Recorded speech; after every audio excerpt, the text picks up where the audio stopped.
If Pauline Hanson was elected Prime Minister, the first two issues she's going to tackle is mass migration and the consequences of that, and also climate change and the consequences of that. Let's watch this cool interview where she outlines the number 2 priorities for her, and I'll have some comments at the end. Cheers. Pauline Hanson, thank you so much for joining me.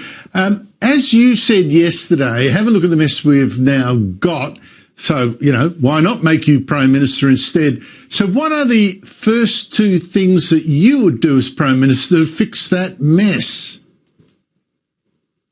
Andrew, although the polls come out at 31% and we are the most popular party in Australia now, it's still another year and a half or 2 years before the next election.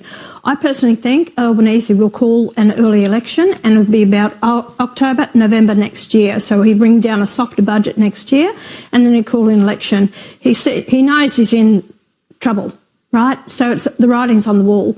So, look, who knows what's going to happen? But as I've always said, Andrew, the 2 things that need to change is the mass migration into the country. Pull back the numbers on that.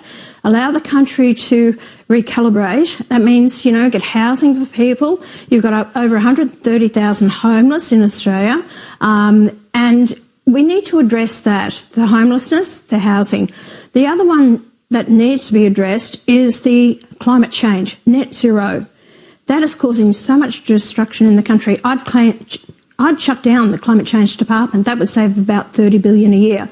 And then get rid of all the net zero, these wind turbines, solar panels, just stop it straight away. If we've got to pay out on the contracts, then so be it, because they're doing so much damage to our country. And hence get the coal-fired power stations going again, kick them in, and bring down the prices of power.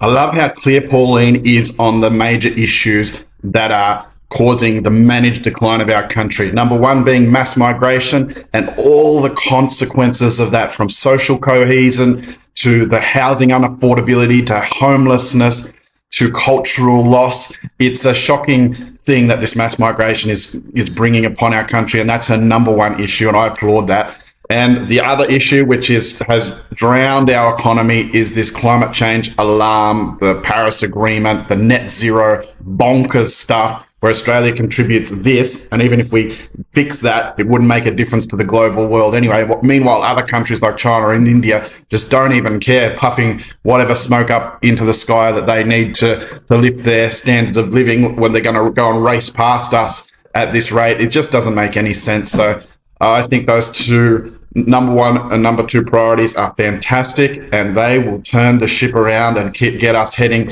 in the right direction. So what do you guys think of Pauline's number 1 and number 2 priorities? Are you excited for her to become Prime Minister? Let's keep this momentum going, this orange wave going. It's amazing to hear that she thinks Albanese might call an early election at the end of next year. Let's go. We need to get rid of this uni party, bring a fresh change that is more Australia first, looks after our people, our culture, our economy, our national sense of identity.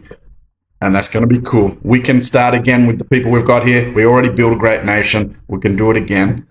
Let's go One Nation. Drop a comment, share, like, subscribe. Thanks, guys, for your support, and I'll catch you on the next one. Cheers.